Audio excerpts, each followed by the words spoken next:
কৌশিক এখন অনেকটাই সুস্থ আছে। আবারও মন দেবে নিজের কাজে। আজকে ওর ল ফার্ম থেকে নোটিশ এসেছে, সুস্থ হলে যেন জয়েন করে আবারও। কৌশিকের ল ফার্মের এক সিনিয়র এসেছে আজ, নাম ওনার রাকিব। কোনোভাবে হয়তো দেখেছে কাশফিয়াকে, কিছু না ভেবেই বিয়ের প্রস্তাব দিয়ে বসেছে কৌশিকের কাছে। প্রথমে আমতা আমতা করলেও পরে আবার সায় জানালো কৌশিক। কাশফিয়া বড় হয়েছে, বিয়ে তো ওকে দিতেই হবে। দেরি না করে বিয়েটা এখনই দিয়ে দিলে মন্দ হবে না। ছেলেটা সুন্দর, উচ্চশিক্ষিত, ভালো চাকরি করে। কাশফিয়া সবসময় ভালো থাকবে ওর কাছে। কৌশিক এই বিয়েতে সম্মতি দিয়েছে দেখে রাগ হলো ইনায়ার। এ কেমন বিচার কৌশিকের! নিজে ভালোবেসে বিয়ে করলো, অথচ বোনকে জিজ্ঞেসও করলো না তার কোনো পছন্দ আছে কিনা। সবচেয়ে বড় কথা, কাশফিয়া তো বিবাহিত। ইয়াস এসব জানলে ঝামেলা বাঁধাবে নিশ্চিত। সকাল গড়িয়ে বিকেল হয়েছে, আকাশে মেঘ ডাকছে আজ। হুট করে প্রকৃতি কেমন অশান্ত হয়ে উঠেছে। দরজার ঠক ঠক আওয়াজে ধ্যান ভাঙে কাশফিয়ার। তাকিয়ে দেখতে পেল কৌশিক আর ইনায়াকে। কৌশিকের ঠোঁটের কোণে হাসি লেগে আছে, অথচ ইনায়ের মুখে কেমন রাগী রাগী ভাব। দুজনের মধ্যে ঝামেলা হলো কিনা বুঝতে পারছে না কাশফিয়া। ঝামেলা হলে তো আবার একসাথে আসতো না দুজনে, হয়তো অন্য কারণে রেগে আছে ইনায়া। মুখে হাসি টেনে ভাই ভাবিকে ভেতরে আসতে বলল কাশফিয়া। কৌশিক এগিয়ে এসে কাশফিয়ার হাতে কিছু শপিং ব্যাগ ধরিয়ে দিল। সেজে গুজে রেডি হতে বলল ওকে। কাশফিয়া বুঝল না কিছুই।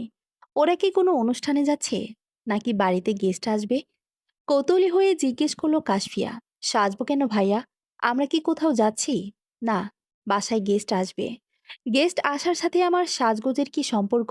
এত কথা বলিস না তো কাশফি, যা বলেছি তাই কর। এনায়কে কিছু বলার সুযোগ দিল না কৌশিক। কাশফিয়ার বিছানায় শপিং ব্যাগগুলো সব রেখে চলে গেল ইনায়াকে নিয়ে। ঘরভর্তি মানুষের সামনে বসে আছে কাশফিয়া। গায়ে জড়ানো একটা নীল রঙের সুন্দর জামদানি শাড়ি, তার উপর সোনালি সুতোর কাজ। কৌশিক অনেকগুলো শাড়ি এনে দিয়েছিল কাশফিয়াকে। বেছে বেছে নীল রঙের শাড়িটাই পরল সে। কারণও আছে বটে, এই রংটা তো ইয়াসের পছন্দের। কিন্তু ইয়াসের পছন্দের রঙের শাড়ি পরেই অন্য কারো সামনে বসে আছে কাশফিয়া। এখানে এসে যা বুঝলো, কৌশিক বিয়ে ঠিক করতে চাইছে ওর। বারবার বলে বলেও ছেলেটার দিকে সে তাকিয়েও দেখেনি। রাগ হচ্ছে খুব। কৌশিক না জানো, ইনায়া তো জানে কাশফিয়ার নিজের মন দিয়ে বসেছে ইয়াসকে। তাহলে কেন এত আয়োজন তার বিয়ে নিয়ে, তাও অন্য কারো সাথে? ছেলের বাড়ির লোক বলল কৌশিকের উদ্দেশ্যে, তোমার বোনকে আমাদের ছেলের জন্য পছন্দ হয়েছে কৌশিক। তুমি বললে আজকে বিয়ের দিন তারিখ ঠিক করে নিতে চাই। ভদ্রমহিলার কথাটা বলে শেষ হলো কিনা, কিছু ভাঙার বিকট শব্দ আসলো কানে। সবার চোখ গেল সদর দরজার দিকে। কাশফিয়াও তাকালো সেদিকে। নজরে আসলো ইয়াসের রাগান্বিত মুখশ্রী। ইয়াসকে রেগেমেগে দাঁড়িয়ে থাকতে দেখে দ্রুত উঠে দাঁড়ালো সে। কৌশিক বিভ্রান্ত হলো ইয়াসের এহেন কাজে। কি এমন হলো যে ওর বাড়ি বউ এসে এভাবে ভাঙচুর করছে ইয়াস? এনায়া চুপ করে দাঁড়িয়ে রইল রুমের এক কোণে। এরকম কিছু যে হবে আগে থেকেই জানা ছিল ওর। ইয়াস এগিয়ে আসলো কৌশিকদের কাছে। ভ্রুজোড়া কোচকে রাগান্বিত মুখশ্রী নিয়ে তাকালো। এসবের মানে কি ইয়াস? একই প্রশ্ন আমারও। এসবের মানে কি কৌশিক? আমার বিয়ে করা বউকে তুই অন্য কারোর সাথে বিয়ে দিতে চাইছিস কোন সাহসে? চোখ মুখের ভাবভঙ্গি পরিবর্তন হয়ে গেল কৌশিকের। মনে হলো ইয়াসের কথাটা শুনে আকাশ থেকে পড়ল। কাশফিয়ার সাথে ইয়াসের বিয়ে হলো কবে আর কিভাবে? এই কথাগুলো তবে এতদিন ইয়াস বা কাশফিয়া কেউই বলল না কেন ওকে? অবাকের সহিত জিজ্ঞেস করলো কৌশিক, তোর বিয়ে করা বউ মানে? মজা করছিস ইয়াস? ইয়াস বাঁকা হাসলো। পাশে দাঁড়িয়ে থাকা কাশফিয়াকে টেনে নিয়ে আসলো নিজের কাছে। হাত রাখলো ওর কোমরে। কাশফিয়া তাকিয়ে আছে ইয়াসের দিকে। ইয়াসও তাকালো ওর উপমার মুখ পানে। আলতো করে চুমু দিল কাশফিয়ার কপালে। উপস্থিত সবাই মুখ সরিয়ে নিলেন অন্যদিকে। তরতর করে রাগ বাড়ছে কৌশিকের। বাইরের মানুষদের সামনে ঝামেলা করবে না ভেবে কিছু বলতে পারছে না সে। কিন্তু ইয়াসের এমন অসভ্যতামিতে বিরক্ত হচ্ছে কৌশিক। সবার মুখ জুড়ে বিরক্ততার ছাপ থাকলেও মিটিমিটি হাসছে ইনায়া। কৌশিকের দিকে তাকালো ইয়াস, বলল ওকে, দেখলি তো, তোর বোন আমাকে বাধা দেয়নি। এর থেকে বেশি কিছু করলে বাধা দিবে না, বুঝে নে। এবার মজা করছে কিনা। প্রচণ্ড রাগে চিৎকার দিয়ে বলে উঠল কৌশিক, ইয়াস, কি অসভ্যতাম এগুলো! ইয়াসের ভাবভঙ্গির পরিবর্তন হলো না তেমন। ও দাঁড়িয়ে আছে আগের মতোই। দাঁড়িয়ে আছে কাশফিয়ার দিকে। কাশফিয়াও নির্লজ্জের মতো মুচকি হাসিয়ে ইয়াসের মুখে মুখ গুজে। সামনে কি আছে না আছে খেয়ালই নেই ওর। কাশফিয়ার অশান্ত মনটা শান্ত হয়েছে ইয়াসকে পেয়ে। এত সময় মনে মনে আল্লাহকে ডাকছিল, আর ইয়াসের আসার অপেক্ষাই করছিল সে। এত কিছু দেখে সোফায় বসে থাকা রাকিব আর ওর বাড়ির লোক উঠে দাঁড়ালেন। কৌশিকের দু একটা কথা শুনিয়ে চলে গেলেন ওনারা। কেমন অপমানিত বোধ হচ্ছে কৌশিকের। বিয়ে যদি করেছে দুজনেই, তাহলে আগে বলল না কেন? কৌশিক আর ইয়াসের মধ্যে ঝামেলা হলো। কাশফিয়াকে বকাঝকা দিল কৌশিক। ইয়াসে রাগ হলো। সেন্টার টেবিলে রাখা কাচের জিনিসপত্র সব ভেঙে গুড়িয়ে দিল তখনই। কৌশিকের মেজাজ খারাপ হলো এবার। রাগ দেখিয়ে বলল, হচ্ছেটা কি ইয়াস? তুই এত উশৃঙ্খল হলে কবে থেকে? আমার বাসা থেকে বের হয়ে সব বাথরুম কর। ইয়াস বাঁকা হাসলো। একবার তাকালো কাশফিয়ার দিকে, পরে আবার কৌশিকের দিকে তাকিয়ে বলল, যাচ্ছি। সময় মতো আমার অপুমাকে এসে নিয়ে যাব। দেখে শুনে রাখবি। বেরিয়ে গেল ইয়াস। কাশফিয়াও যেতে চাইল ওর পিছু পিছু, কিন্তু বাধা দিল কৌশিক। হাত টেনে ধরল কাশফিয়ার। কাশফিয়া অসহায়ের মতো তাকালো ভাইয়ের দিকে। বলল, কি হলো ভাইয়া? যেতে দাও আমাকে। কোথায় যাবি তুই? ইয়াসের কাছে। হ্যাঁ। তাহলে আর আমার বাড়িতে আসবি না। আমাকে ভাইয়া বলেও ডাকবি না। আমি ভুলে যাব তুই আমার বোন। ছলছল করে উঠল কাশফিয়ার চোখ দুটো। এই বুঝি চোখ বেয়ে পানি পড়বে, এমন অবস্থা। এনায়ের বিরক্ত লাগছে কৌশিকের কাজে। কিছু বললেও শুনবে না কৌশিক। ভালো করেই জানে। কিছু বললও না সে। কাশফিয়াকে চোখের ইশারায় শান্ত হতে বলল কেবল। কৌশিক ধমকের স্বরে কাশফিয়াকে নিজের রুমে যেতে বলল। কাশফিয়া শুনল ওর কথা। একরাশ মন খারাপ নিয়ে চুপচাপ চলে গেল নিজের রুমে। রুহির অসুস্থতা বাড়ছে দিন দিন। না পেরেই ডাক্তারের পরামর্শে উজ্জ্বলকে নিয়ে এসেছে লন্ডনে। ভর্তি করেছে দ্য রয়্যাল মার্সডেন হাসপাতাল নামের একটা হাসপাতালে। এটি ক্যান্সার চিকিৎসায় ইউরোপের অন্যতম শীর্ষ হাসপাতাল। ইয়াসের ভরসায় আর ডাক্তারদের কথায় নিয়ে আসা এখানে। ইয়াসও আসলো মাত্রই। করিডোরে বসে থাকা উজ্জ্বলের কাছে গেল ও। সিমি আর রাফিও আছে। সিমি কান্না করছে রুহির অবস্থা দেখে। ইয়াস আসতেই দৌড়ে গেছে ওর কাছে। কান্না করতে করতে বলছে, মামাই, আমার ফুপি কি আর ভালো হবে না? ইয়াস সিমির মাথায় হাত বোলালো। বলল সান্ত্বনা দিয়ে, রুহি ভালো হয়ে যাবে সিমি। আল্লাহকে ডাকো, উনি সব ঠিক করে দিবেন। মিথ্যা আশ্বাস দিও না ইয়াস। এটা কি আদৌ সম্ভব? উজ্জ্বলের কথায় ঘুরে তাকালো ইয়াস। বলল ওকে, ভেঙে পড়ো না। আল্লাহর ওপর ভরসা রাখো ভাইয়া। দীর্ঘশ্বাস ছেড়ে বলল উজ্জ্বল। এছাড়া আর কি বা করব? কাশফিয়া দাঁড়িয়ে আছে বেলকনিতে। বারবার তাকাচ্ছে ইয়াসের ফ্ল্যাটের দিকে। এক নজর ওকে দেখবে বলে হয়তো বারবার এসে দাঁড়াচ্ছে এখানে। কিন্তু ইয়াস কোথায় গেল? কেন ওর দেখা পাচ্ছে না কাশফিয়া? আজ 2 দিন হলো ইয়াসের কোনো খবর নেই। বারবার ফোনটা হাতে নিয়ে কল দিচ্ছে ওর নাম্বারে, কিন্তু রিসিভ করছে না ইয়াস। এদিকে কৌশিক উঠে পড়ে লেগেছে ওর বিয়ে দেবে বলে। ইয়াসের কাজে বিরক্ত হয়ে চলে এসেছে কৌশিকের। কাশফিয়াকে যদি ওর ভালো লেগে থাকে, বলতে পারতো সুন্দর মতো। তা না করে বাইরের লোকেদের সামনে অস্বস্তিতে ফেললো ওকে। অপমান করলো সবার সামনে। ওনারা যাওয়ার পরে ঝামেলা করলো কৌশিকের সাথে। এগুলো ভেবেই জেদ ধরে বসে রয়েছে কৌশিক। যাই হয়ে যাক, ইয়াসের কাছে যেতে দেবে না নিজের বোনকে। এনায় আর কৌশিকের মধ্যেও ঝামেলা হয়েছে এ নিয়ে। কাশফিয়া নিচে আসলো। মাত্রই দরজার দিকে তাকাতেই ঠোঁটের কোণে হাসি ফুটলে উঠল ওর। মমি দৌড়ে আসলো কাশফিয়ার কাছে। ওর পায়ের কাছে বসে মেঝেতে ঘষে যাওয়া কাশফিয়ার ওড়নাটা ধরে টানছে। মমিকে দেখে ভ্রু কুচকালো কৌশিক। এনায়াকে ডেকে বলল, এটাকে বাইরে রেখে আসো। ভাইয়ের কথা কানে আসলেই দ্রুত মমিকে কোলে তুলে নিল কাশফিয়া। দৌড়ে চলে গেল নিজের রুমে। কৌশিক অবাক হচ্ছে কাশফিয়াকে দেখে। এই মেয়ে তো অবাধ্য হলো কবে থেকে? ইয়াসের জন্যই কি ওর এত পরিবর্তন? মমিকে কোলে নিয়ে বেলকনিতে এসেছে কাশফিয়া। বারবার তাকাচ্ছে ইয়াসের ফ্ল্যাটের দিকে। পরে আবার মমির দিকে তাকিয়ে বলছে ওকে, মমি, আমার তিতু করলা বরটা কোথায় গেল বলতো? এত স্বার্থপর কেন লোকটা? আমাকে ফেলে রেখে কোথায় না কোথায় ঘুরছে। মমি কি বুঝলো কে জানে। তাকিয়ে রইল কাশফিয়ার মুখের দিকে। কৌশিক বারবার ইয়াসকে নিয়ে এটা সেটা বলছে। বিরক্ত হচ্ছে কাশফিয়া। রাগে কৌশিক ইনায়ার অজান্তেই বেরিয়ে এসেছে বাড়ি থেকে। ভেবেছিল ইয়াসের কাছে যাবে, ওখানেও যায়নি। আবারও অভিমান হয়েছে ইয়াসের ওপরে।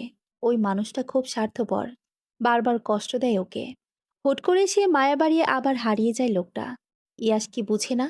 তাকে ছাড়া কাশফিয়ার চারিদিক অন্ধকার লাগে। কষ্ট হয় ওকে না দেখলে। হাঁটতে হাঁটতে কোথায় চলে এসেছে নিজেও জানে না কাশফিয়া।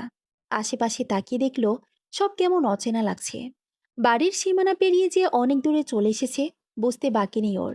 একা একা এই অচেনা জায়গায় হাঁটতে ভয় লাগছে কাশফিয়ার। আফসোস হচ্ছে এখন কেন জেদ করে আসতে গেল। ইয়াসি বা হুট করে কোথায় হারিয়ে গেল এসব ভাবছে আর কান্না করছে কাশফিয়া। হঠাৎই শুরু হলো বৃষ্টি। আকাশ পানে একবার তাকিয়ে দীর্ঘশ্বাস ছাড়ল কাশফিয়া। এই বৃষ্টিরা ওর মন খারাপের খবর জানে কি করে? কিভাবে অসময়ে এসে ওর চোখের পানি মিশিয়ে নেয় বৃষ্টির পানির সাথে। অনেকক্ষণ হলো কাশফিয়া বসে আছে একটা ব্রেঞ্চে। বৃষ্টির পানিতে ভিজে গায়ের জামাটা লেপটে গেছে শরীরের সাথে। চারিদিকে অন্ধকার নেমে এসেছে অনেক আগেই। এবার যেন ভয় বাড়ছে কাশফিয়ার। কোথায় গিয়ে খুঁজবে সে ইয়াসকে? রাস্তার অপর প্রান্তে দাঁড়িয়ে আছে একটা কালো রঙের মার্সিডিজ কার। পেছনে ছিটে বসে থাকা ইয়াস একধানে তাকিয়ে আছে কাশফিয়ার দিকে। এই মেয়ে ওর জন্য তো পাগল হলো কবে। যে ভাইয়ের খোঁজে এসেছিল ওর কাছে, সেই ভাইকে রেখে ইয়াসকে খুঁজতে ব্যস্ত সে। ঠান্ডায় কাঁপছে কাশফিয়া। এভাবে বেশিক্ষণ বৃষ্টির পানিতে ভিজলে জ্বর আসবে নির্ঘাত। এই ভেবে ইয়াস নামলো গাড়ি থেকে। দ্রুত গেল কাশফিয়ার কাছে। সামনে কেউ দাঁড়িয়ে আছে বুঝে মুখ তুলে তাকালো কাশফিয়া। দেখলো ইয়াস দাঁড়িয়ে আছে ওর সামনে। বৃষ্টিতে ভিজে গেছে ওর পুরো শরীর। চুলগুলো সবে সে লেপটে গেছে কপালের সাথে। কাশফিয়া কথা না বলে কেবল দেখে যাচ্ছে ইয়াসকে। ইয়াসের ডাকে ধ্যান ভাঙল কাশফিয়ার। উপমা। উঠে দাঁড়ালো কাশফিয়া। কান্না করে দিল হুট করেই। তন্দ্ররত অবস্থাতে বলল ইয়াসকে, কোথায় হারিয়ে যান আপনি? আমাকে কষ্ট দিতে ভালো লাগে তাই না? ইয়াস মুচকি হাসল। কথা না বাড়িয়ে কোলে তুলে নিল কাশফিয়াকে। পড়ে যাওয়ার ভয়ে কাশফিয়াও আঁকড়ে ধরল ইয়াসের গলা। ঠান্ডায় কাঁপছে কাশফিয়া। তবুও জড়িয়ে ধরে রেখেছে ইয়াসকে। ওর দিকে কিছুক্ষণ তাকিয়ে ঠোঁট ছোয়ালো ইয়াসের ঠোঁটের সাথে। ইয়াস অবাক হলো কাশফিয়ার কাজে। এই মেয়ে হুঁশে আছে তো? এত ফাস্ট হলো কবে থেকে? ইয়াস ঠোঁট কামড়ে হাসল। ডাকলো কাশফিয়াকে। উপমা। সাথে সাথে জবাব এলো কাশফিয়া থেকে। বলুন। ইয়াস কাশফিয়ার কানের কাছে গিয়ে ফিসফিস করে বলল, do you want my affection? Kashfi আরও শক্ত করে জড়িয়ে ধরল ইয়াসকে। লজ্জায় মুখ লুকালো ইয়াসের বুকে। ইয়াস হাসল। কাশফিয়াকে নিজের কোল থেকে নামিয়ে বসালো পাশের সিটে। ড্রাইভিং সিটে তাকিয়ে একবার দেখে নিল। মনোযোগ দিয়ে ড্রাইভ করছে ওর ভোলাভালা ড্রাইভার। এই ছেলে যেমন হ্যাবলাকান্ত, ভুলেও পেছনের দিকে তাকাবে না। এই বিশ্বাস ইয়াসের আছে। তাকালে যায় আসে না। দেখলে দেখুক, বকে তো আদর করবে। ইয়াস তাকালো কাচুমাচু হয়ে বসে থাকা কাশফিয়ার দিকে। কাশফিয়ার পিঠের ভিজে চুলগুলো সরিয়ে দিল ইয়াস। জামার ফিতেটা খুলে দিয়ে চুমু দিল ওর পুরো পিঠে। ইয়াসের ঠোঁটের উষ্ণ স্পর্শে বারবার কেঁপে উঠছে কাশফিয়া। কিন্তু বাধা দিচ্ছে না ইয়াসকে। ইয়াসেরও কেমন পাগল পাগল লাগছে এখন। নিজেকে সামলালো কোনোভাবে। ইয়াস ভেবেছিল কাশফিয়াকে রেখে আসবে কৌশিকের কাছেই। এ যেন ভেবে ড্রাইভারকে দ্রুত গাড়ি ঘোরাতে বলল। নিয়ে যেতে বলল ওর ফ্ল্যাটে। কাশফিয়াকে কোলে তুলে নিজের রুমে নিয়ে আসলো ইয়াস। ওর বিছানায় ফেলে গায়ে থাকা ভিজে জামাটা খুলে দিল। কাশফিয়া নিভে নেবু চোখে তাকালো ইয়াসের দিকে। ইয়াসের কেমন অস্থির লাগছে। শার্টের বোতামে হাত চালাতে চালাতে এগিয়ে আসলো কাশফিয়ার কাছে। ইয়াসের মুখের গরম শ্বাস আছড়ে পড়ছে কাশফিয়ার চোখ মুখে।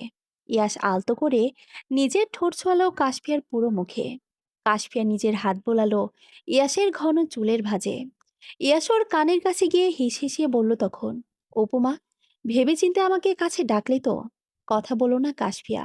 জড়িয়ে ধরল ইয়াসের গলা। ইয়াস বুঝলো কাশফিয়া কাছে চাইছে ওকে।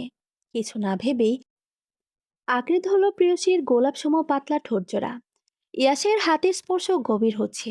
ঠোঁটের অবাধ্য ছোঁয়া পাগল করে দিচ্ছে ওকে। ইয়াস ঠোঁট ছেড়ে গলায় মুখ ডুবিয়েছে কাশফিয়ার। চোমর জায়গায় কামড় পড়তেই ব্যথায় মৃদু আর্তনাদ করে বলে উঠেছে কাশফিয়া, আহ, লাগছে। ইয়াস তাকালো কাশফিয়ার মুখ পানে। ঠোঁটে আঙ্গুল ছুঁয়ে বলল, তুমি তো আমাকে কাছে ডাকলে উপমা। এখন কান্না করলেও ছাড়বো না। সহ্য করে নাও। ঘন ঘন শ্বাস ফেলে অন্যদিকে মুখ ফিরে নিল কাশফিয়া। ইয়াস আবারও উন্মাদের মতো আচরণ করতে শুরু করলো। ঝাঁপিয়ে পড়ল কাশফিয়ার ওপর। কাশফিয়াও আটকালো না ইয়াসকে। নিজেও সায় জানালো ওর পাগলামিতে। একটা সময় ইয়াসের বলিষ্ঠ দেহের নিচে চাপা পড়ল কাশফিয়ার ছোট্ট শরীরটি। পুরো রুমে নিস্তব্ধতা বিরাজ করছে। শোনা যাচ্ছে কেবল ইয়াস উপমার ঘন ঘন শ্বাস প্রশ্বাসের শব্দ। বাইরে বৃষ্টির প্রকোপ বেড়েছে। ঝড়ের তাণ্ডব চলছে প্রকৃতিতে। এদিকে বন্ধ নিস্তব্ধ রুমটাতে এক হতে ব্যস্ত দুই ভালোবাসার মানুষ। বারবার ফোনে কল আসায় বিরক্ত হচ্ছে ইয়াশ।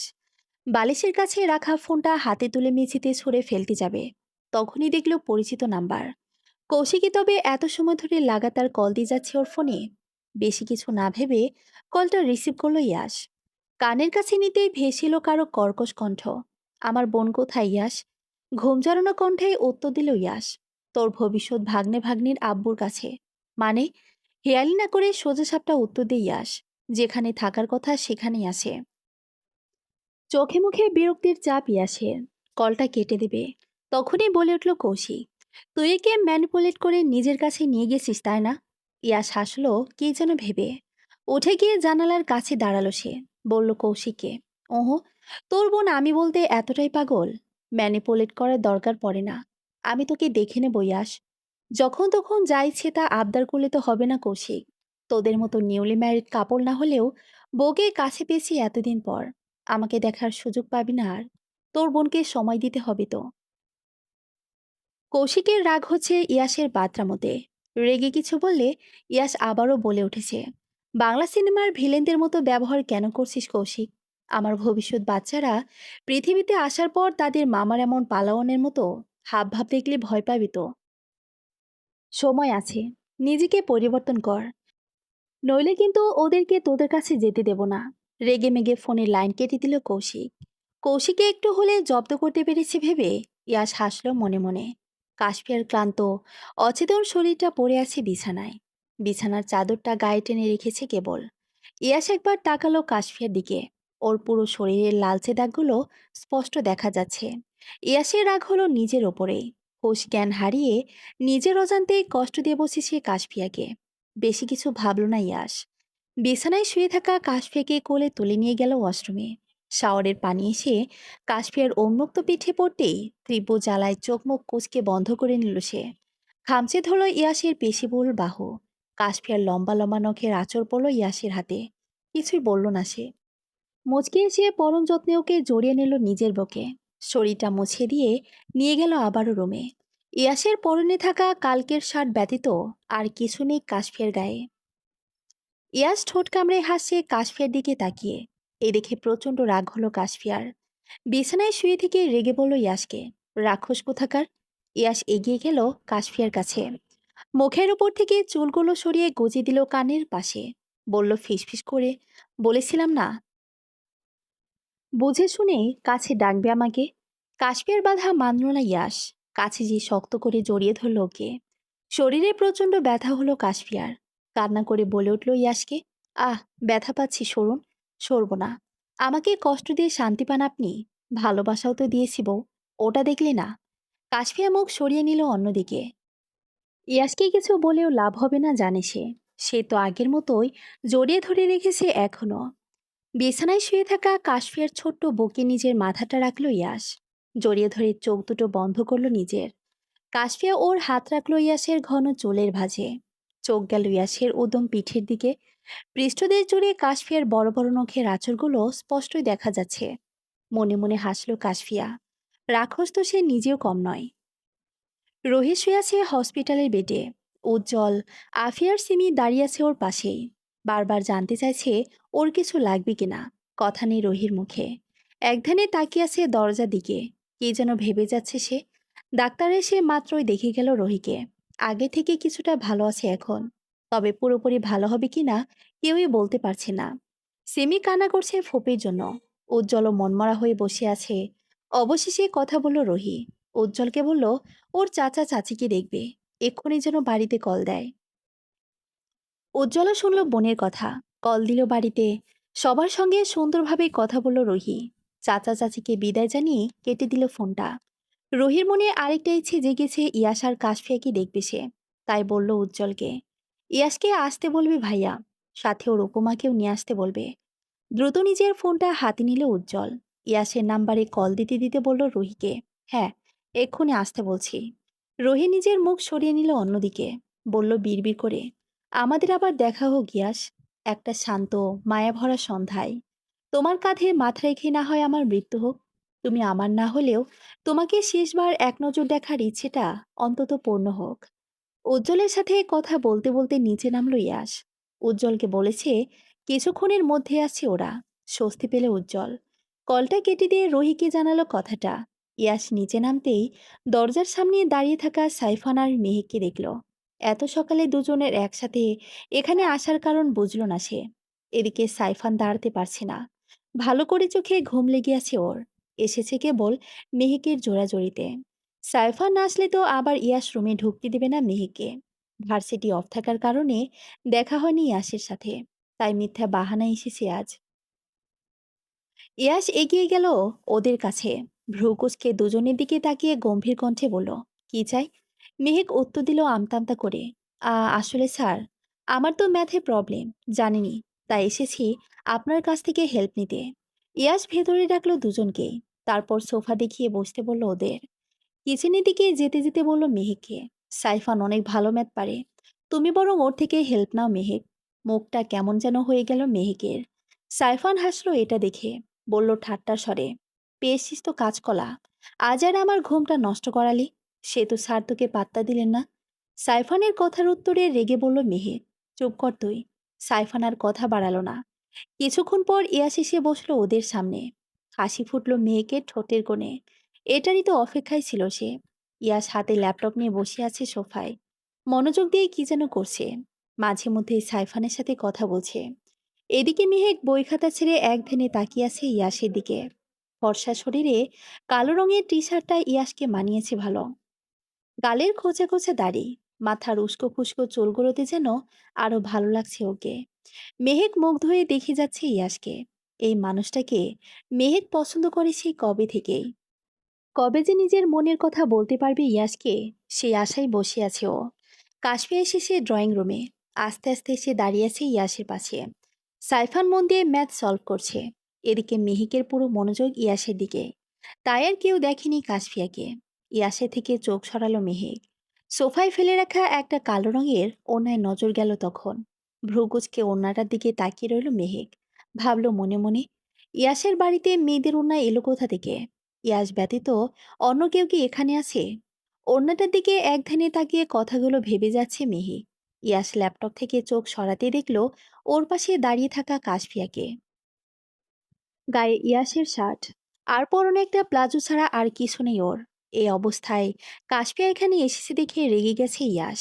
সামনে বসে থাকা সাইফানকে দেখেনিও। এই মেয়ে তো নির্বোধ কেন? বুঝে পায় না ইয়াস। ইয়াস আর মিহিক ছাড়াও অন্য কেউ ওখানে আছে বুঝতে পেরে মুখ তুলে তাকিয়েছে সাইফান। এ দাঁড়িয়ে আছে দেখার সুযোগ পেল না সে। এর আগে ইয়াস একটানে কাশফিয়াকে নিয়ে এলো নিজের কাছে। ওর কোলে কাশফিয়াকে বসিয়ে মাথাটা চেপে ধরলো নিজের বুকে। সোফায় পড়ে থাকা ওড়নাটা এনে ঢেকে দিল কাশফিয়ার মাথা আর শরীর। কাশফিয়া তো শব্দটি করল না। বিড়াল ছানার মতো ঘাপটি মেরে বসে রইল ইয়াসের কোলে। মেহেক আর সাইফান দুজনেই হা করে তাকিয়ে আছে ইয়াসের দিকে। সাইফান আর মেহেকের প্রশ্নবোধক চাহনি দেখে বলল ইয়াস, অবাক হওয়ার কিছুই নেই। She is my wife. You can leave now. হাসি মুখটা চুপসে গেল মেহেকের। ইয়াসের কথা শেষ না হতেই চোখ মুখে বিস্ময় নিয়ে বলল মেহেক, আপনি বিবাহিত স্যার? এসব কবে হলো? কাশ্মীর এমনিতে রাগ হচ্ছে মেয়েটার ওপর। তার মধ্যে আবার করে বসেছে এমন প্রশ্ন। মেয়েটার মোটা মাথায় কি ঢুকছে না?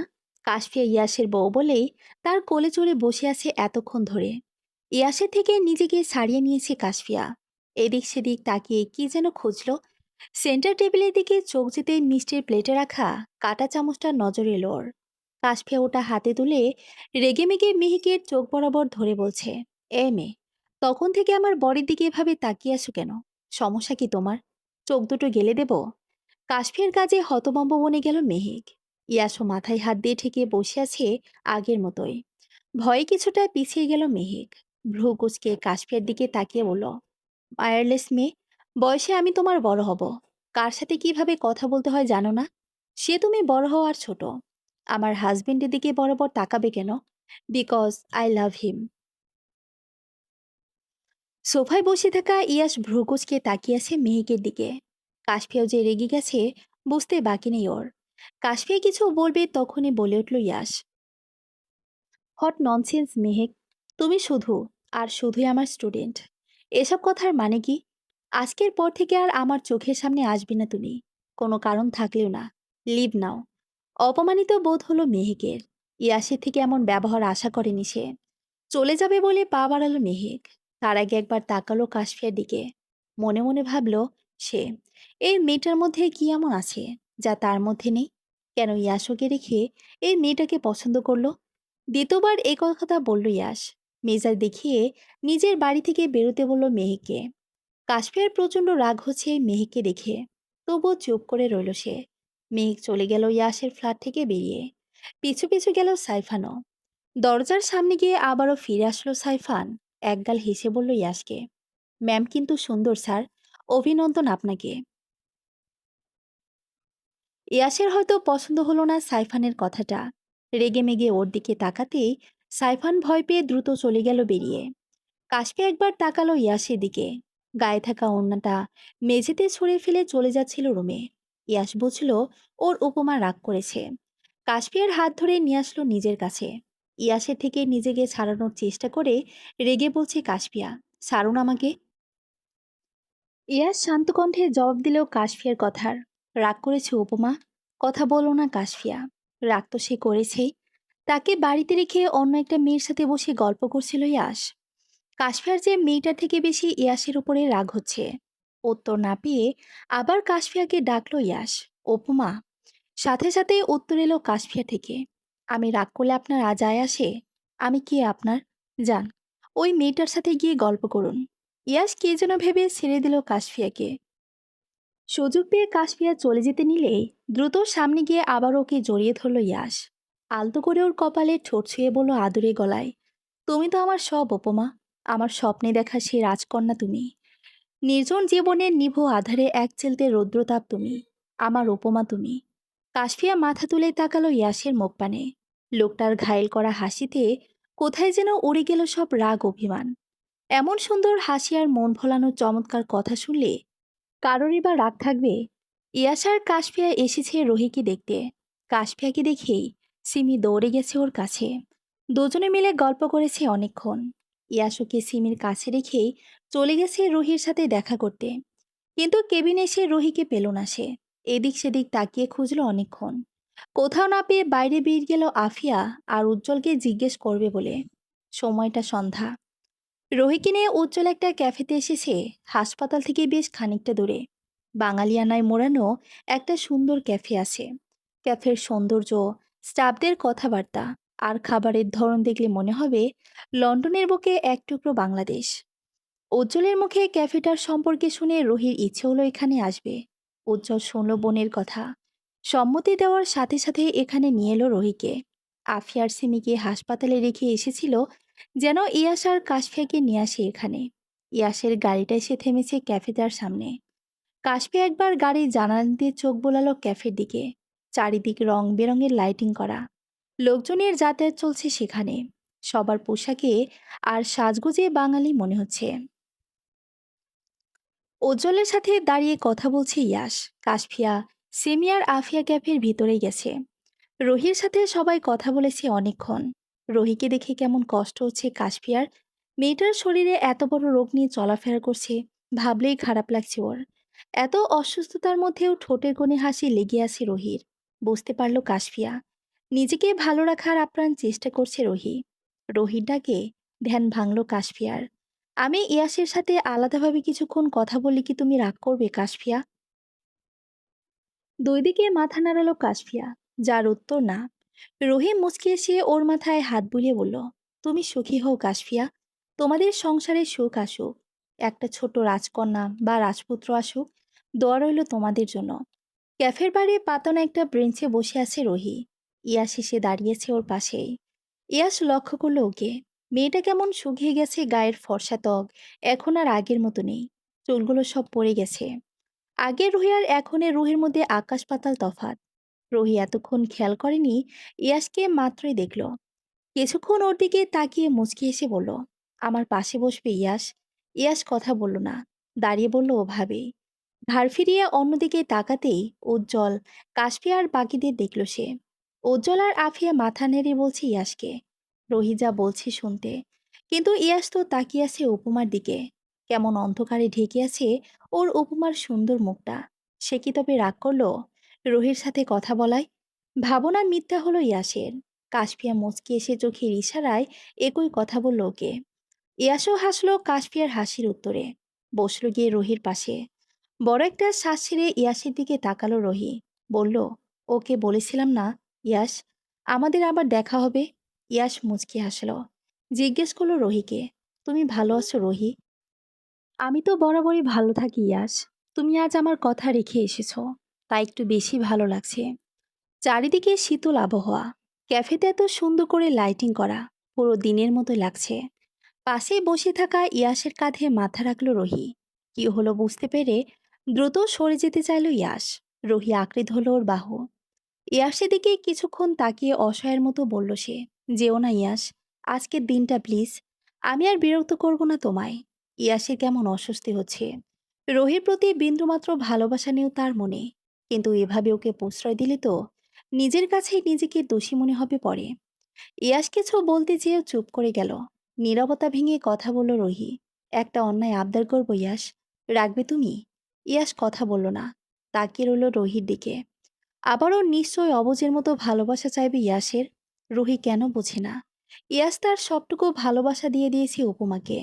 ইয়াসের উত্তরের অপেক্ষা না করেই রুহি বলল আবারও, একবার ভালোবাসি বলবে ইয়াস? মিথ্যে করে হলো একবার প্লিজ বলো না, তুমি আমাকে ভালোবাসো? চোখ বন্ধ করে শ্বাস ফেলল ইয়াস। মনে মনে প্রচণ্ড রাগ হলেও আপাতত নিজেকে সংযত করল সে। রুহি অসুস্থ রেগে কিছু বলে বসলে হয়তো কষ্ট পাবে। নিজেকে শান্ত করল ইয়াস। বলল রুহিকে, তুমি তো অবুঝ নও রুহি, কেন বারবার এমন অন্যায় আবদার করছো? মনে একজনকে রেখে মুখে আরেকজনকে ভালোবাসি বলা পাপ জানো না তুমি? আমার কাছে তুমি সবার আগে ইয়াস, সব পাপ পুণ্যের ঊর্ধ্বে তুমি। একবার বলো না ইয়াস, তুমি আমাকে ভালোবাসো? মিথ্যে করে হলেও একবার বলো। আমি তো সারা জীবন অন্যায় করে এসেছি তোমাকে ভালোবেসে। তুমিও আজকে একটু অন্যায় করো, একবার আমাকে ভালোবাসি বলো।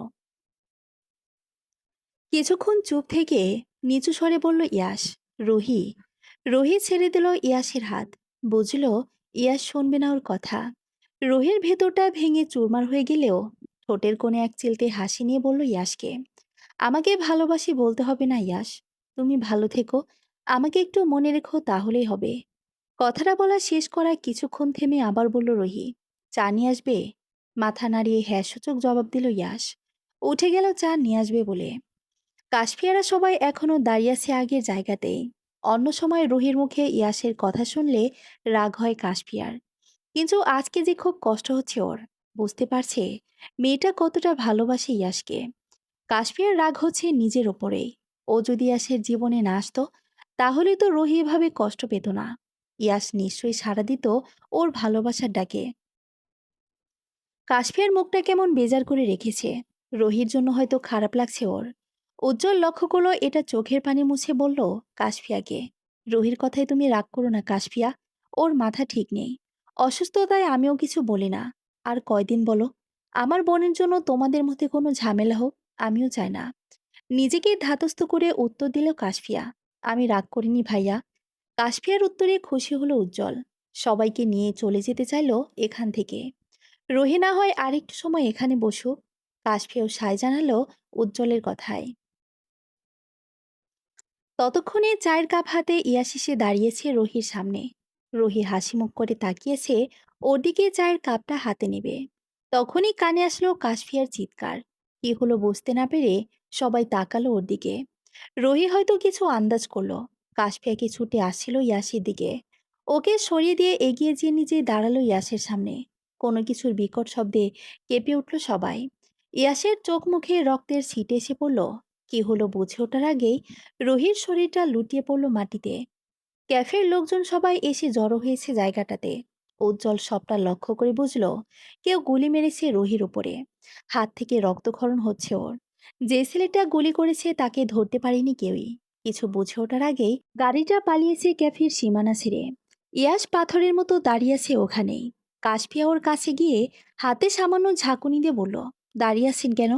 রুহিয়াপুর হাতে গুলি লেগেছে, হাসপাতালে নিতে হবে এক্ষুনি। স্তব্ধ ইয়াস ফিরে কাশফিয়ার মুখ পানে। কিছুক্ষণ আগের ঘটনাটা চোখের সামনে ভেসে উঠল আবারও।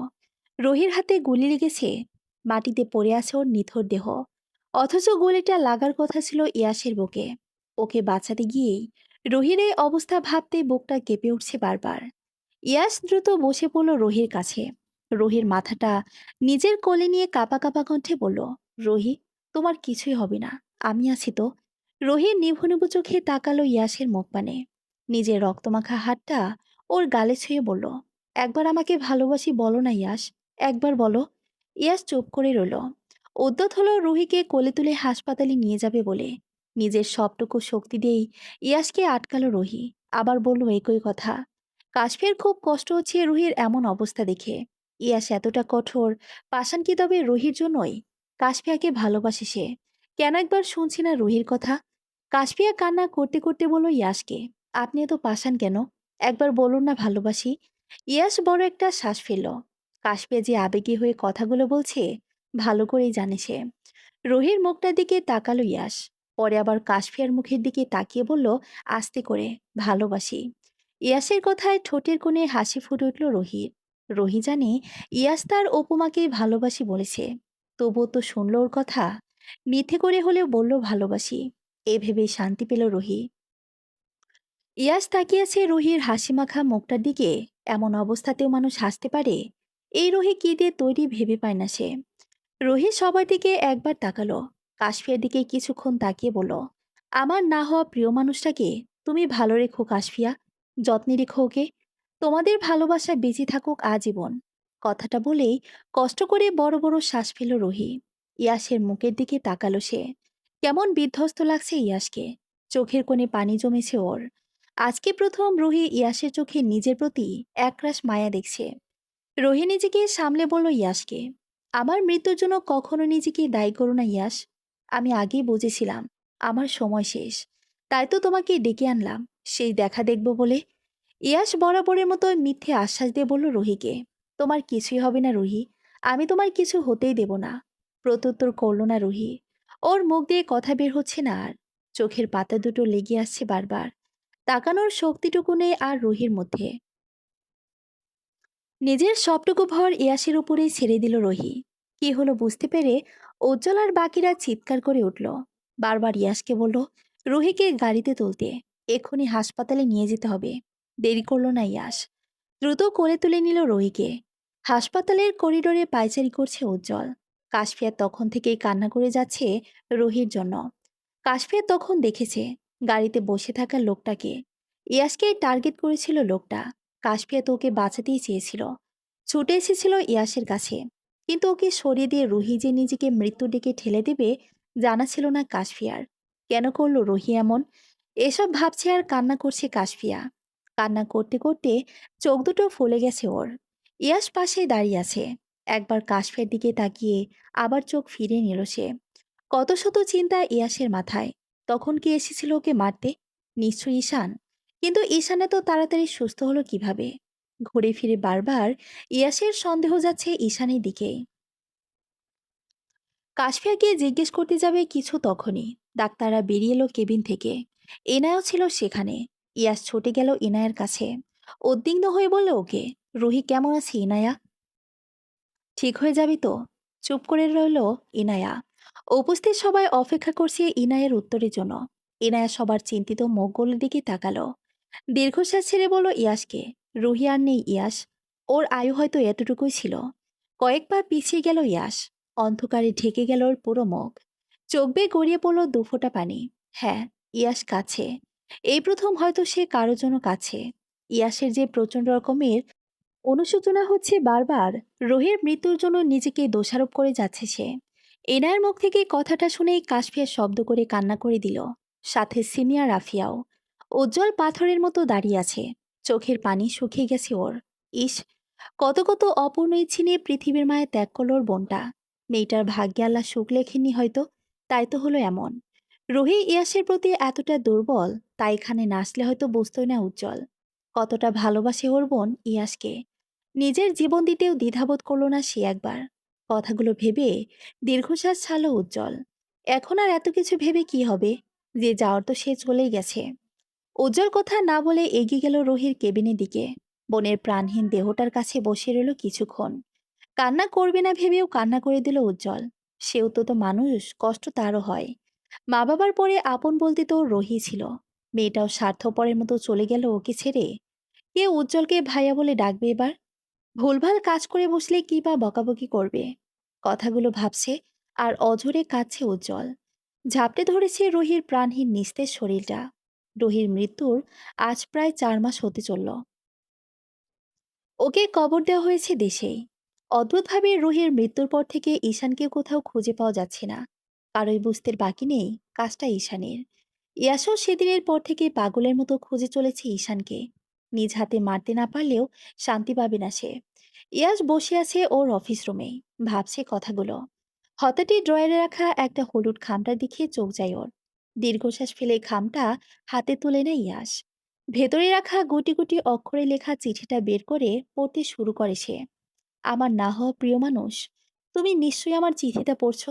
তুমি যখন আমার এই চিঠিটা পড়বে, তখন হয়তো আমি তোমার থেকে অনেক দূরে, শত আলোকবর্ষ দূরে, চাইলেও যেখান থেকে ফিরে আসা যায় না।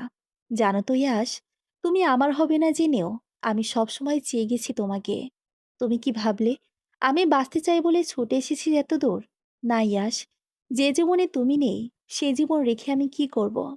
সবকিছু পেলেও যে তোমার শূন্যতা থেকে যাবে আজীবন। এত অপূর্ণতা নিয়ে বাঁচা যায় বলো? আমি তোমাকে দেখব বলে এসেছি, শেষবারের মতো চোখের দেখা দেখব বলে। মুখে তোমাকে ভুলে গেছি বললেও যে আমার পাগল মনটা সারাক্ষণ খুঁজে বেড়ায় তোমাকে, পেতে চায় তোমার ভালোবাসা।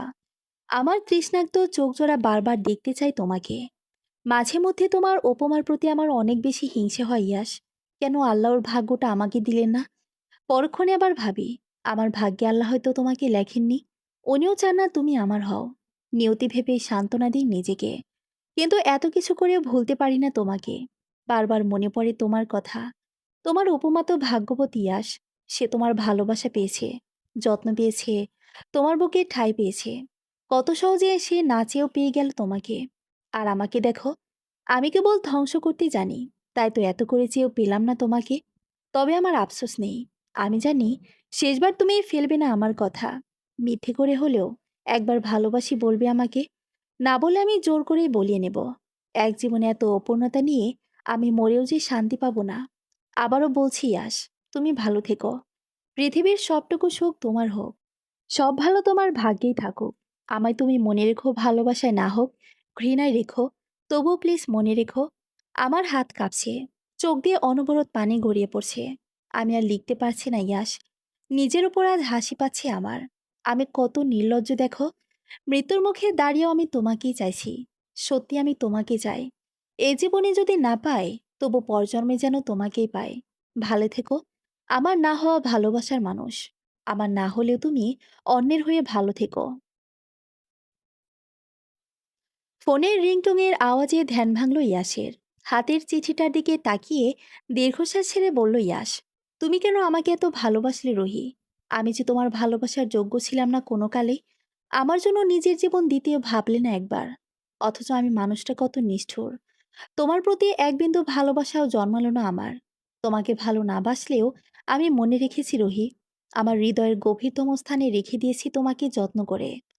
ফোনের রিংটং বেজে যাচ্ছে বারবার। বিরক্তিতে কপাল কোঁচকালো ইয়াস। চিঠিটা যত্ন করে রেখে দিল যেখানে ছিল সেখানেই। ফোনটা হাতে তুলতে দেখলো উজ্জ্বল কল দিয়েছে ওকে। বলো ভাইয়া, তুমি কি আসবে না ইয়াস? না, তোমার উপমার অ্যাক্সিডেন্ট হয়েছে। হাতে, পায়ে আর মাথায় প্রচণ্ড ব্যথা পেয়েছে। তুমি না ওকে ভালোবাসো? ভালোবাসার মানুষকে এভাবে কষ্ট দিচ্ছ যে? ইয়াসের চোখ মুখের ভাবভঙ্গি পরিবর্তন হয়ে গেল মুহূর্তেই। ওর উপমার অ্যাক্সিডেন্ট হয়েছে মানে? ইয়াসের যে চিন্তা হচ্ছে উপমার অবস্থা কেমন ভাবলেই ভেতরটা কেঁপে উঠছে বারবার। চোখ বন্ধ করে বড় একটা শ্বাস ফেলল ইয়াস। নিজেকে শান্ত করে বলল উজ্জ্বলকে, আমি আসছি। কাশফি আর ইয়াসের মধ্যে তুমুল ঝগড়া হয়েছিল কিছুদিন আগে। কলেজে কোনো একটা ঝামেলা হওয়ায় ইয়াসের তখন মাথা গরম ছিল। কাশফিয়া না বুঝেই রিয়াক্ট করেছে। তাই ইয়াসও নিজেকে সংযত রাখতে পারেনি, যা তা বলে দিয়েছে কাশফিয়াকে। সেদিন দ্বিতীয়বারের মতো ইয়াসের রাগ দেখেছিল কাশফিয়া। কিন্তু ওর যে অভিমান হয়েছিল, তাই তো ইয়াসকে ছেড়ে চলে এসেছিল ভাইয়ের কাছে। 1 সপ্তাহ মতো কাশফিয়া ছিল ওর ভাইয়ের কাছে। ইয়াস একদিনও দেখা করতে আসেনি ওর সাথে। কল দিয়ে জিজ্ঞেস করেনি কেমন আছে। এই জন্যই অভিমান হয়েছে কাশফিয়ার। যত দিন যাচ্ছে ওর কেমন মূল্যহীন হয়ে যাচ্ছে ইয়াসের কাছে। এরকম হলে এই সম্পর্কটাও টিকবে না বেশি দিন। কাশফিয়ার মন খারাপ দেখে কৌশিকী বারবার বলছিল দেশে যাওয়ার কথা। কাশফিয়ারও মনে হলো এরকমটাই। কতদিন হলো মামিকে দেখে না সে। ইয়াসের বাড়ির লোকদের সাথে মাঝে মধ্যে কথা হয়। দেশে গেলে সবার সাথে দেখা হবে ভেবে ভাইয়ের কথায় অমত করেনি কাশফিয়া। আজ 3 দিন হলো কাশফিয়ারা সবাই বাংলাদেশে এসেছে। কৌশিক বা ইনায়কেও কিছু না বলেই কাশফিয়া একা একা চলে এসেছে খন্দকার মঞ্জিলে। রহির মৃত্যুর পর সেদিন আবার খন্দকার মঞ্জিলে ফিরে এসেছিল আনন্দ। সবাই ভেবেছিল ইয়াসও এসেছে হয়তো। কিন্তু সবটা শুনে আবারও মুখ জুড়ে চিন্তারা ভিড় জমিয়েছিল সবার। কাশফিয়া কোনোভাবে সামলালো সবটা। কৌশিক এর মধ্যে ওকে নিতে আসলেও যায়নি, থেকে গেছে ও বাড়িতেই। সারাদিন কাটতো কাশফিয়ার মমির সাথে কথা বলেই। কিন্তু মমিটা হুট করে কোথায় যেন হারিয়ে গেল। কাশফিয়ার ভয় হলো, একে তো ইয়াসকে না বলে মমিকে নিয়ে এসেছে, আবার হারিয়ে ফেলেছে। এসব শুনলে ইয়াস নিশ্চয়ই ছেড়ে দেবে না ওকে। বিড়ালটা তো ওর অনেক পছন্দের। কাশফিয়া মমিকে খুঁজতে খুঁজতে পেয়েও গেল, কিন্তু ওকে হাতে নিবে তখনই কোথা থেকে ছুটে আসলো একটা গাড়ি। তারপর আর কি, হাতে পায়ে মাথার ব্যথা পেল অনেক। বিছানায় পড়ে আছে 2 দিন যাবৎ। সিমির মুখে শুনেছিল ইয়াস নাকি আসবে বলেছে, কিন্তু 2 দিন হয়ে গেল এখনো আসার নাম নেই ওনার। কাশ্মীর ভেতরটা পড়ছে, কষ্ট হচ্ছে খুব। বারবার মনে হচ্ছে ইয়াস ওকে আর ভালোবাসে না আগের মতো। কাশফিয়া শুয়ে আছে বিছানায়, মমি বসে আছে ওর পাশেই। কেমন করে তাকিয়ে আছে কাশফিয়ার মুখটার দিকে। কাশফিয়া ঠোঁটের কোণে হাসি টানল। মমির গায়ে হাত বুলিয়ে বলল, কি হলো মমি, তোর তিতো করলা মালিকটাকে মিস করছিস? ওই লোক তো আমাদের মিস করে না, তুই কেন মিস করবি? মালিকের জন্য বেশি মন খারাপ হলে আমি কিন্তু তোকে রাস্তায় ছেড়ে আসবো। কাশফিয়ার শান্ত কণ্ঠে শাসালো মমিকে। মমি কি যেন বুঝলো, হেঁটে গিয়ে কোলে উঠে বসলো কাশফিয়ার। কাশফিয়া কিছুক্ষণ মমির দিকে তাকিয়ে হাত বুলিয়ে দিল ওর গায়ে। মমিও ঘাপটি মেরে বসে রইল ওর কোলে। অনেক চেষ্টার পর চোখের পাতাটা মাত্রই লেগেছিল কাশফিয়ার। কোনো কোনো কিছুর আওয়াজে চোখ খুলে তাকালো সে। জানালার দিকে চোখ যেতেই ধরফরে উঠল বিছানা থেকে। চিৎকার দিয়ে ডেকে উঠল ইয়াসকে। কাশফিয়ার গলার আওয়াজ কানে গেছে ড্রয়িং রুমে বসে থাকা সবার। সোফিয়া বেগম সহ বাকিরা দৌড়ে এসেছেন ইয়াসের রুমে। বৌমার পাশে বসে মাথায় হাত বুলিয়ে দিলেন সোফিয়া বেগম। উদ্বিগ্ন হয়ে বললেন ওকে, কি হয়েছে মা, পায়ে ব্যথা পেয়েছিস? কি লাগবে আমাকে বল। কথা নেই কাশফিয়ার মুখে। ও তো একদিনই তাকিয়ে আছে জানালার দিকে। উজ্জ্বল লক্ষ্য করলো বিষয়টা। কাশফিয়ার মুখের দিকে তাকাতেই কপালে ভাঁজ পড়ল ওর। মেয়েটা এমন ভয় পেয়ে আছে কেন? কি এমন দেখেছে যে এভাবে ভয় পাচ্ছে? কৌতূহল থেকে জানতে চাইল উজ্জ্বল। জানালার দিকে অমনভাবে তাকিয়ে কি দেখছো কাশফিয়া? কি দেখে এভাবে চিৎকার দিয়ে উঠলে তুমি? ঈশান ভাইয়াকে দেখেছি মাত্রই। ও কেমন করে তাকিয়েছিল আমার দিকে। আমার ভয় লাগছে ভাইয়া, আমি চলে যাব এখান থেকে। কথাগুলো বলে থামলো কাশফিয়া। বুকটা ধুকধুক করছে এখনো। কেমন ভয় ভয় লাগছে ওর। ঈশান এখানে কেন আসলো? ওর রুমে বা কেন ওকে ঝুঁকি মারলো? কত শত ভাবনা কাশফিয়ার মাথায়। ঈশানের নামটা শোনা মাত্রই সুফিয়া বেগমের মুখটা কেমন অন্ধকারে ঢেকে গেছে। হয়তো খুশি হননি এই নামটা শুনে। রোহির মৃত্যুর পর থেকে দেখা নেই ঈশানের। এমনকি 3-4 দিন আগেই বাড়ি ছেড়েছিল সে। তারপর থেকে আর দেখা হয়নি ঈশানের সাথে। ইয়াসের কথায় আর ঈশানের বেপাত্তা হয়ে যাওয়ায় দুয়ে দুয়ে চার মেলাতে হবে খুব একটা সমস্যা হয়নি সুফিয়া বেগমের। সেদিনের পর থেকে তীব্র ঘৃণা জন্মেছে ওনার ঈশানের প্রতি। ওর কথা মাথায় আসলেই বারবার মনে পড়ে উজ্জ্বলের সেদিনের বলা কথাটা। উজ্জ্বল বলেছিল, যেদিন ওনার বা বাড়ির কারো বিরাট কোনো ক্ষতি করবে ঈশান, সেদিনই বুঝবেন দুধকলা দিয়ে কালসাপ পুষেছিলেন। উজ্জ্বলের কথায় সত্য হলো অবশেষে। ফুলের মতো মেয়েটাকে ঈশান মেরে ফেলেছে। ভাবলেও কষ্টে ভেতরটা ফেটে যায় ওনার। উজ্জ্বল একটা পানি গ্লাস এনে ধরেছে কাশফিয়ার সামনে। ইশারা করে বলছে ওকে, শান্ত হও কাশফিয়া। তুমি ঠিক কি দেখেছ আমাকে বুঝিয়ে বলো। ঈশান বাড়িতে আসলে তো মেন গেট দিয়ে ঢুকবে। দারোয়ানকে বলে দেওয়া হয়েছে ওকে আশেপাশে দেখলে যেন সবার আগে আমাকেই খবর দেওয়া হয়। আমাকে তো কেউ কিছু বলেনি। তুমি হয়তো ভুল দেখেছ। না না, আমি ঠিক দেখেছি। ওটা ঈশানই ছিল। উজ্জ্বল আর বাকিরা শান্ত হতে বলল কাশফিয়াকে। কিন্তু ওর কেমন ভয় লাগছে। কোনোভাবেই নিজের মনকে শান্ত করতে পারছে না। বারবার মাথায় আসছে ঈশান কেন এসেছে এখানে। সব রেখে ওর রুমের জানালার সামনে বা উকিঝুঁকি মারছিল কেন? কাশপিয়া আস্তে ধীরে বিছানা থেকে উঠতে চালে পায়ের অসহ্য ব্যথায় চোখ মুখ কুঁচকে বসে পড়ল আবার। পায়ে হাত দিয়ে কান্না করছে কাশপিয়া। এর মধ্যেই শোনা গেল কারো গম্ভীর কণ্ঠস্বর। এগুলো হলো অতিরিক্ত পাকনামির ফল। আমার কথা অমান্য করার শাস্তি দিয়েছেন আল্লাহ তোমাকে। পরিচিত কণ্ঠস্বর কানে আসায় সবার সাথে সাথে কাশপিয়াও তাকালো দরজার দিকে। চোখ মুখের চিন্তা সরে গেল সবার। ইয়াসের আশাতে খুশি হলেন সকলেই। সোফিয়া বেগম আর আফিয়া চলে গেলেন ইয়াসের জন্য খাবার বানাতে। উজ্জ্বল তার মেয়েকে নিয়ে বেরিয়ে গেল ওদের রুম থেকে। কাশফি এখনো রেগে তাকিয়ে আছে ইয়াসের দিকে। লোকটা দিন দিন এমন পাষাণ হয়ে যাচ্ছে কেন? ওর কান্না দেখে কি খুশি লাগছে ওনার? ইয়াস এসে বসলো কাশফিয়ার পায়ের কাছে। হাত দিয়ে দেখলো কতটা ব্যথা পেয়েছে। কাশফিয়া আস্তে আস্তে পাটা সরিয়ে আনলো ইয়াসের থেকে। অন্যদিকে মুখ ঘুরিয়ে বলল অভিমানী স্বরে, আল্লাহ আমাকে কি শাস্তি দিবেন? সব শাস্তি তো আপনিই দিচ্ছেন। তুমি আমাকে কম শাস্তি দিচ্ছ? কাশফিয়া কথা বলল না। চুপ করে তাকিয়ে রইল আগের মতো। ইয়াস এগিয়ে আসলো কাশফিয়ার কাছে। নিজের দুহাতের আজলায় ওর ছোট্ট মুখটা নিয়ে চাওয়ালো নিজের দিকে। চোখের পানি মুছে দিয়ে বলল সে, কান্না করো না উপমা। কান্না করলে তোমাকে খুব বাজে দেখায়। আমার উপমাকে হাসিতেই মানায়। ইয়াসের নরম কথায় মন গলল না কাশফিয়ার। ঝাড়া মেরে দুই হাত দুটো সরিয়ে দিল সে। নাক টেনে বলল আগের মতো করে, আমি তো আপনার কেউই হই না। আমি কান্না করলেই বা আপনার কি? ইয়াস ঘাড় কাত করে তাকিয়ে আছে কাশফিয়ার দিকে। বুকে হাত রেখে বলল শান্ত কণ্ঠে, তুমি কান্না করলে আমার এখানটায় চিনচিন করে ব্যথা করে উপমা। ইয়াসের মন বলানো কথায় প্রতিবারের মতোই গলে গেল কাশফিয়া। এই লোকটার ওপর রাগ করে থাকতে পারে না সে। কিভাবে বা থাকবে? যত ঝগড়া ঝামেলাই হোক, এই মানুষটা যে আগলে রাখে নিজের সবটা দিয়ে। প্রতিবার না বুঝে নির্বতির মতো ঝামেলা পাকায় কাশফিয়া নিজেই। কিন্তু পরে আবার ইয়াস মানিয়ে নেয় সবটা। এবার তার উল্টোটা হয়েছে। ইয়াসুকে বোঝাবি দূর, কথাটা পর্যন্ত বলেনি। হয়তো কাশফিয়ার কাছে রেগে গিয়েছিল খুব, তাই তো এত অভিমান জমেছে ওর। ইয়াস কাশফিয়ার হাত ধরে নিজের কাছে নিয়ে এলো। ওর নরম সুন্দর হাতটাতে চুমু দিল পরপর কয়েকটা। কাশফিয়ার রাগ কমলেও বুঝতে দিল না তা। এক ঝটকায় নিজের হাতটা ছাড়িয়ে নিল ইয়াসের থেকে। অন্যদিকে মুখ ফিরিয়ে বলল, চলে যান এখান থেকে। কিছুক্ষণ চুপ করে থেকে বসে থেকে উঠে দাঁড়ালো ইয়াস। কাশফি এত সময় ভালো করে তাকালো ওর দিকে। সে বলেছে অমনি ইয়াস চলে যাচ্ছে। এই ভেবে আবারও মনের মধ্যে রাগ জন্মালো ইয়াসের প্রতি। চলে যাক, এই পাশার মানুষটাকে নিয়ে সেও আর ভাববে না। ঘড়ির কাঁটা জানান দিচ্ছে রাত প্রায় 12টার কাছাকাছি। অন্ধকার রুমটাতে একা বিছানায় শুয়ে আছে কাশফিয়া। ইয়াস একবার এসেছিল রুমে। কাশফিয়া ইচ্ছে করে কথা বলেনি ইয়াসের সাথে। তখন ওভাবে চলে যেতে বলায় ইয়াসের নিশ্চয়ই রাগ হয়েছে।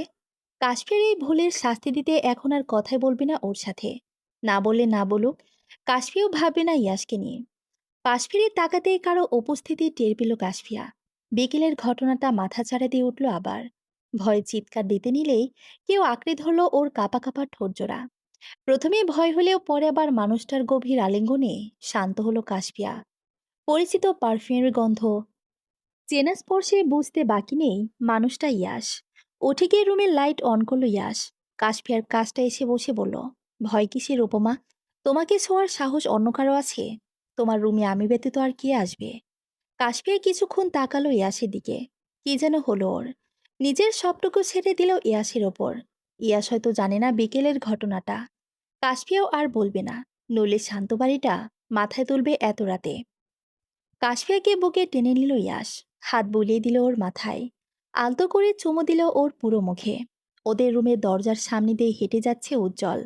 অবিরত ডেকে যাচ্ছে ইয়াসকে। ইয়াসের কানে আসলো উজ্জ্বলের গলার আওয়াজ। মনে হলো কোনো দরকারে ডাকছে। ইয়াস মিষ্টি এসে বলল কাশফিয়াকে, আসছি উপমা। ঘুমাবে না একদম। আজকে সারা রাত গল্প করব আমরা। কথাটা বলেই উঠে পা বাড়ালো চলে যাবে বলে। ইয়াস দরজার সামনে যেতেই ডেকে বলল কাশফিয়া, শুনুন। ঘুরে তাকালো ইয়াস। কাশফিয়ার কাছে এসে জিজ্ঞেস করলো ওকে, বলো, কিছু লাগবে? অষ্টমী যাবে? না। তাহলে? কাশফিয়া কিভাবে কথাটা বলবে বুঝতে পারল না। নিজের পরনে থাকা এলোমেলো শাড়িটার দিকে তাকিয়ে পরে আবার ইয়াসের দিকে তাকালো। ইয়াস হয়তো বুঝলো কিছু। কাশফিয়ার কাছে এসে জিজ্ঞেস করলো ওকে, চেঞ্জ করিয়ে দেব? ওপর নিচ মাথা নাড়ালো কাশফিয়া, যার উত্তর হ্যাঁ। ইয়াস কাবার থেকে একটা জামা বের করে নিয়ে আসলো। সুন্দর মতো পরিয়ে দিল কাশফিয়াকে। বারবার কল আসছে ইয়াসের ফোনে। হয়তো উজ্জ্বল কল দিচ্ছে। এখনও কি যেতে হবে এখান থেকে? যাওয়ার আগে বলে গেল কাশফিয়াকে, কোনো দরকার পড়লেই যেন কল দেয় ওকে। বাধ্য মেয়ের মতো ইয়াসের কথায় মাথা নাড়িয়ে সায় জানালো কাশফিয়া। কেটে গেছে বেশ কয়েকটা দিন। কাশফি এখন অনেকটাই সুস্থ। আজকে কৌশিক আর ইনা এসেছে খন্দকার মঞ্জিলে। যদিও কৌশিক আর ইয়াসের সম্পর্কটা ভালো হয়নি এখনো। নানা কারণে ঝামেলা লেগে থাকে দুজনের মধ্যে। কিন্তু একমাত্র বোনকে না দেখে থাকবে কি করে কৌশিক? তাই তো রাগ হলেও বারবার ছুটে আসে কাশফিয়াকে দেখতে বলে। এনায় আর কাশফিয়া যেন কি কথা বলছে। মাঝে মধ্যে আবার হেসে উঠছে দুজনে। ইয়াস মাত্রই রুমে ঢুকেছিল। ননদ ভাবির এমন মধুর আলাপে বাগড়া দিতে চাইল না সে। চলে যাবে। তখনই ইনায়ের ডাক আসলো ইয়াসের কানে। আরে ইয়াস, চলে যাচ্ছিস কেন? তোর বউ নাকি তোর আদরের অভাবে শুকিয়ে যাচ্ছে। ওকে আদর দিয়ে সুস্থ করে তোল। আমি যাচ্ছি। ইয়াস তাকিয়ে আছে কাশফিয়ার দিকে। একটা খোলামেলা নাইটি পরেছি কাশফিয়া। পাতলা কাপড় ভেদ করে শরীরের অনেকাংশই দেখা যাচ্ছে। এগুলো নিশ্চয়ই এনায়ের বুদ্ধিতে করেছে। কাশফিয়ার এমন উদ্ভট শ্বাস পোশাকে বিরক্ত হলো ইয়াস। ইনায়ার রুম থেকে বেরিয়ে যেতেই বলল রেগে মেগে, এসব কি পড়েছে উপমা? রুমের দরজাটাই বা খোলা রেখেছো কেন? বাড়িতে আমি ছাড়াও আরো লোকজন আছে, জানা নেই তোমার? ইয়াসের ধমকে ভরকালো না কাশফিয়া। মুখ ভেঙচি কেটে বলল, হো, এমনভাবে বলছেন মনে হচ্ছে আমি আপনার শার্ট পরে বসে আছি। এখানে এসে এমন হুজুর হয়ে গেলেন যে? বাড়িতে তো ১০০টা কাপড় পরে প্যাকেট করে থাকলেও ড্যাব ড্যাব করে তাকিয়ে থাকেন। ইয়াসের এমনিতেও মাথা ঠিক নেই। কাশফিয়ার সাথে ঝামেলা করেও জিততে পারবে না। রেগে বকা দিয়ে বসবে। তারপর কাশফিয়া কান্নাকাটি করবে। এই ভেবে আর কথা বাড়ালো না ইয়াস। চুপ করে গিয়ে ল্যাপটপটা নিয়ে বসে পড়ল সোফায়। কাশফিয়ার রাগ হলো ইয়াসের কাজে। এই লোকটা এমন নিরামিষ হয়ে গেল কেন? সামনে মিষ্টি রেখেও কি খাওয়ার লোভ জাগছে না ওর? কাশফিয়া এগিয়ে গিয়ে দাঁড়ালো ইয়াসের সামনে। ইয়াস ওকে লক্ষ্য করলো। ল্যাপটপের দিকে তাকিয়ে গম্ভীর কণ্ঠে জিজ্ঞেস করলো, কি চাই? ইয়াসের হাতে ল্যাপটপটা সরিয়ে কাশফিয়া ওর কোলে বসলো। দুহাত দিয়ে গলা জড়িয়ে ধরে বলল, বাবু চাই। হঠাৎ এমন আবদারে চমকে তাকালো ইয়াস। ওভাবেই বসে থাকলো। তারপর বলল কাশফিয়াকে, বাবু তো দেবই, কিন্তু কিন্তু কি? বাচ্চা সামলাতে পারবে? তুমি নিজেই তো বাচ্চা। তা বাচ্চা মেয়েকে বিয়ে করলেন কেন? পরিস্থিতির চাপে পড়ে। ও, পরিস্থিতি কি আপনাকে গলা টিপে ধরে বলেছিল, আদবুড়ো ইয়াস, তুই সুন্দরী কাশফিয়াকে বিয়ে কর? ভ্রুজোড়া আপনা আপনি কুঁচকে এলো ইয়াসের। রেগে বলল ওকে, আমি আদবুড়ো? ফটাফট উত্তর দিল কাশফিয়া, তাছাড়া কি? বুড়ো বয়সে আমার মতো সুন্দরী কম বয়সী বউ পেয়েছেন, এই তো অনেক। আল্লাহর দরবারে শুক্রিয়া আদায় করুন। ইয়াস চোখ মুখ শক্ত করে তাকিয়ে আছে কাশফিয়ার দিকে। মেয়েটা ইদানিং সাহস দেখাচ্ছে অনেক। ইয়াসকে তো এখন আর ভয়ই পায় না। বরং যখন তখন যা মুখে আসে তাই বলে দেয়। ইয়াসের গম্ভীর মুখ দেখে কিছুটা ভয় পেল কাশফিয়া। রাগ কমাতে কিছু না ভেবেই টুপ করে চুমু দিয়ে বসল ইয়াসের ঠোঁটে। নিজের কাজে সফল হলো বটে। ইয়াস মুচকি এসে ওর কপালে আলতো করে ঠোঁট ছোয়ালো নিজের। ঠোঁট কামড়ে হেসে বলল ওকে, আমার মাথার রোমান্টিক ভূতটা তোমার মাথায় চেপেছি দেখছি। চুপচাপ গিয়ে ঘুমিয়ে পড়ো, ভূত চলে যাবে। কাশফিয়া বাচ্চাদের মতো গাল ফুলালো। ইয়াসকে আগে থেকে শক্ত করে জড়িয়ে ধরল। ওর ঘাড়ে মাথা রেখে কানের কাছে মুখ নিয়ে বলল, না, আমার বাবু চাই। সমস্যা হবে না। আপনি বাচ্চা সামলাবেন, আর আমি আপনাকে। কাশফিয়ার এমন আবদারে গলে গেল ইয়াস। ঠোঁটে হাসি টেনে বলল, প্রতিবারের মতো আমাকে কাছে ডেকে পড়ে আবার। পালানোর জন্য কান্না করবে না তো? কথা বলল না কাশফিয়া। লজ্জায় মুখটা গুজে নিল ইয়াসের বুকে। ইয়াসের ঠোঁটের হাসি চওড়া হলো। কোলে তুলে নিল ওকে। পড়ে যাওয়ার ভয়ে ইয়াসের গলা জড়িয়ে ধরল সে। কাশফিয়াকে বিছানায় রেখে ওর কানের কাছে গেল ইয়াস। ফিসফিস করে বলল, baby, are you ready for ride? কাশফিয়ার গাল দুটো লাল হয়ে গেছে লজ্জায়। হাত দিয়ে মুখ ঢেকেছে নিজের। ইয়াস হাসল। কাশফিয়ার মুখের ওপর থেকে হাত দুটো সরালো। কিছুক্ষণ অপলক দৃষ্টিতে তাকিয়ে রইল ওর লজ্জাবতী লাজের রাঙা মুখটির দিকে। ইয়াস মুখ ডুবালো কাশফিয়ার গলায়। অনেক অনাবৃত দেহের প্রতিটা ভাঁজে গভীর চুম্বন দিতে ব্যস্ত হলো সে। কাশফিয়া চোখ দুটো বন্ধ করে খামচে ধরেছে ইয়াসের মাথার চুল। ফর্সা ত্বকে ইয়াসের করা লালচে দাগগুলো স্পষ্ট দেখা গেল। ঘাড়ের ব্যথা পাওয়া স্থানে আবারও ব্যথা পাওয়ার অসহ্য যন্ত্রণায় ইয়াসকে নিজে থেকে সরিয়ে দিতে চাইল সে। চোখ বেয়ে দুফোঁটা পানি গড়িয়ে পড়ল। অন্যদিকে তাকিয়ে বলল, আপনি কি মানুষ? ইয়াস তাকালো কাশফিয়ার মুখ পানে। ওর নাকের সাথে নাক ঘষে বলল, মাদকতা মিশ্রিত কণ্ঠে, কি করব বলো? তোমার আলিঙ্গ যে আমাকে উন্মাদ করে ছাড়ে। I lose control over myself baby. প্রত্যুত্তর করল না কাশফিয়া। চলে যেতে চাইলে ইয়াস ওকে টেনে ফেলল বিছানায়। ঠোঁট কামড়ে হেসে বলল, আমার আদর সহ্য করতে পারবে না, আবার আমাকে কাছে ডাকবে? This is not fair. কাছে যখন ডেকেছই, আমার ভালোবাসার যন্ত্রণাও সহ্য করতে হবে উপমা। কাশফিয়া কিছু বলতে চেয়েও পারল না। ইয়াস আঁকড়ে ধরল ওর ঠোঁটজোড়া। কাশফিয়াও আর দূরে সরানোর চেষ্টা করল না ইয়াসকে। নিজে যে বিপদ ডেকে এনেছে তা ভালো করেই বুঝতে পারছে। ইয়াস পুরোপুরি মত্ত হয়ে আছে কাশফিয়াতে। ওর হাতের অবাধ্য স্পর্শ আর অবর্ণনীয় অত্যাচারে পাগলপ্রায় অবস্থা কাশফিয়ার। ইয়াস এমনভাবে আচরণ করছে মনে হচ্ছে রাগ ঝাড়ছে ওর ওপর। কাশফিয়ার অসহায় আর্তনাদগুলো কানে আসলে পরক্ষণে আবার বুকে টেনে নিচ্ছে ওকে। আদর করে চুমো দিচ্ছে কপালে। এই জিনিসগুলোর জন্যই কাশফিয়ার এত ভালো লাগে ইয়াসকে। শত যন্ত্রণার মধ্যেও ইয়াসের এই যত্ন, ভালোবাসা শান্তি দেয় ওকে। চলবে গল্প আমার উপমা তুমি, চতুর্থ পর্ব। পঞ্চম পর্ব পড়ার আমন্ত্রণ রইল। ধন্যবাদ সবাইকে।